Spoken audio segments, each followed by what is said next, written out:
नमस्कार, मिथिला न्यूज में आपका स्वागत है। मैं मनोज। और बता दें, दरभंगा एयरपोर्ट की स्थापना से पहले कई तरह के विवाद हो रहे थे।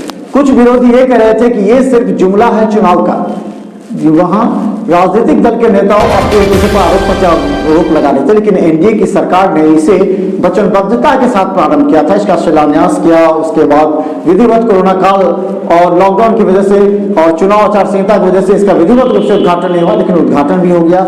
हवाई यात्रा भी प्रारंभ हो गई, लोग आना जाना भी शुरू कर दिए। यहाँ व्यवसायिक गतिविधि और जो लोगों का रुझान दरभंगा से दिल्ली, मुंबई और बेंगलुरु जाने के लिए हुआ, वो विश्वास नहीं कर रहे थे। न स्पाइस जेट कर रही थी, न स्पोर्ट्स अथॉरिटी ऑफ इंडिया कर रही थी, न राज्य सरकार कर रही थी। लेकिन जैसे ही लोगों की जाने की जनसंख्या बढ़ी है, लोग अब जिला प्रशासन के साथ मुख्यमंत्री नीतीश कुमार भी इस एयरपोर्ट की सुविधा बढ़ाने के लिए स्पोर्ट अथॉरिटी और से बात की। हम बता दें कि जो एयरपोर्ट अथॉरिटी से मुख्यमंत्री नीतीश कुमार ने कहा कि इसका नाम विद्यापति एयरपोर्ट रखा जाए, जिसके लिए पहले मुख्यमंत्री के साथ यहाँ के सांसद गोपाल जी ठाकुर और जो इस एयरपोर्ट को बनाने में सबसे सक्रिय भूमिका रही है संजय झा, जो एमएलसी थे, जो पूर्व मंत्री हैं, उनका भी।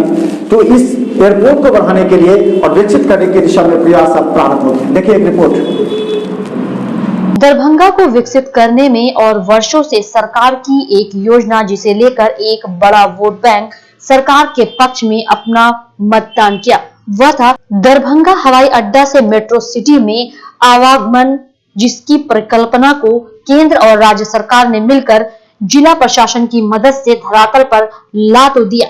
लेकिन जैसे ही हवाई अड्डा और हवाई यात्रा प्रारंभ हुआ, आए दिन सुविधाओं का अभाव यात्रियों को देखते हुए और यहां से व्यावसायिक लाभ को देखते हुए एयरवेज कंपनी भी सजग हो गई।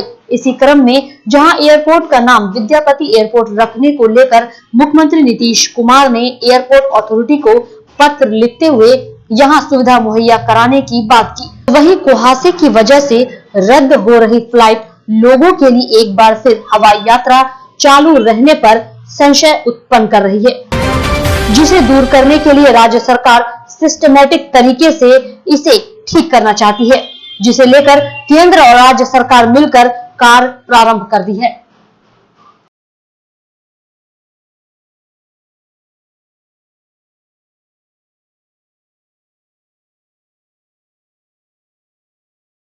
सीएम नीतीश कुमार ने दरभंगा एयरपोर्ट का नाम कवि कोकिल विद्यापति के नाम पर करने का आग्रह केंद्र सरकार से किया। मुख्यमंत्री ने केंद्रीय नागरिक उड्डयन राज्य मंत्री हरदीप सिंह पुरी को लिखे पत्र में कहा कि विद्यापति केवल कवि मात्र नहीं थे, वह बिहार और मिथिला के लोगों के दिल में बसते हैं।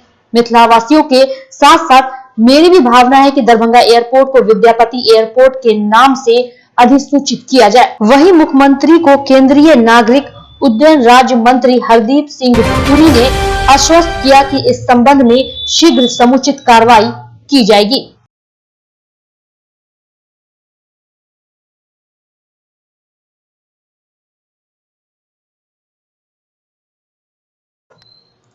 नगर विमान मंत्रालय भारत सरकार के संयुक्त सचिव उषा बादी ने दरभंगा हवाई अड्डा को लेकर जिलाधिकारी डॉक्टर त्यागराजन एसएम एवं जिला वन प्रमंडल पदाधिकारी दरभंगा चंचल प्रकाश, इंडियन एयरफोर्स की ओर से captain Manoj Kumar, Darbhanga Indian air force के पदाधिकारी तथा एयरपोर्ट अथॉरिटी ऑफ इंडिया के पदाधिकारी के साथ समीक्षा बैठक की। बैठक में मुख्य रूप से नीलगायों से दरभंगा हवाई अड्डा की सुरक्षा को लेकर विमर्श किया गया। जिला वन प्रमंडल पदाधिकारी ने बताया कि नीलगायों को बेहोश करके दूसरे स्थल पर भेजने के प्रस्ताव के आलोक में 56 लाख रुपए का प्रकरण भेजा गया है। वर्तमान में उस क्षेत्र में जल जमाव है। जल जमाव समाप्त होने के उपरांत ही यह कार्य प्रारंभ किया जाएगा। राशि प्राप्त होने के उपरांत नीलगायों को हटाने की कार्रवाई की जाएगी, जिसमें 1.5 से 2 माह का समय लगेगा।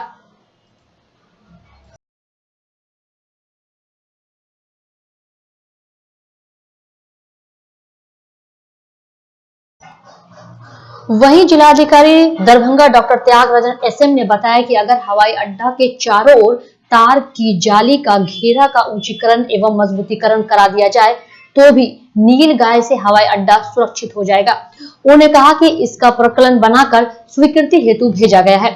उल्लेखनीय है कि वर्तमान में तार की जाली का घेरे की ऊंचाई लगभग 5 फीट है, जिसे 10 से 12 फीट ऊंचा करने का प्रस्ताव एवं प्रकलन भेजा गया है। जिलाधिकारी ने आगे बताया कि वर्तमान में 20 एयरपोर्ट द्वारा प्रशिक्षित होम गार्ड को इस कार में लगाया गया है।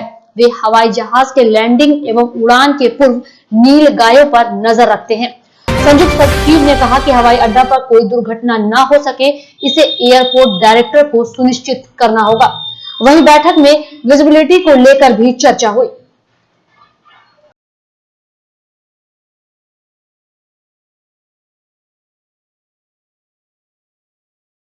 जैसे जैसे हवाई यात्रा के प्रति यात्रियों का रुझान बढ़ा और यहां व्यवसाय क्षेत्र बनने लगा, वैसे ही राज्य और केंद्र सरकार ने 11 जनवरी के बाद पुणे, हैदराबाद और अहमदाबाद के लिए हवाई यात्रा प्रारंभ कर दी, जिससे लोगों ने खुशी जाहिर की। लेकिन लोगों के मन में अभी भी संशय बरकरार है कि हवाई अड्डा परिसर में लोगों के गाड़ी ले जाने एवं अन्य मिल रही सुविधा और खासकर पटना और दरभंगा से उड़ान भरने में यात्रा दर में कमी और इसका एक बार फिर विश्लेषण आवश्यक है, ताकि लोगों को दरभंगा से उड़ान भरने में सुविधा और रियायत मिल सके। ब्यूरो रिपोर्ट, मिथिला मंच न्यूज, दरभंगा।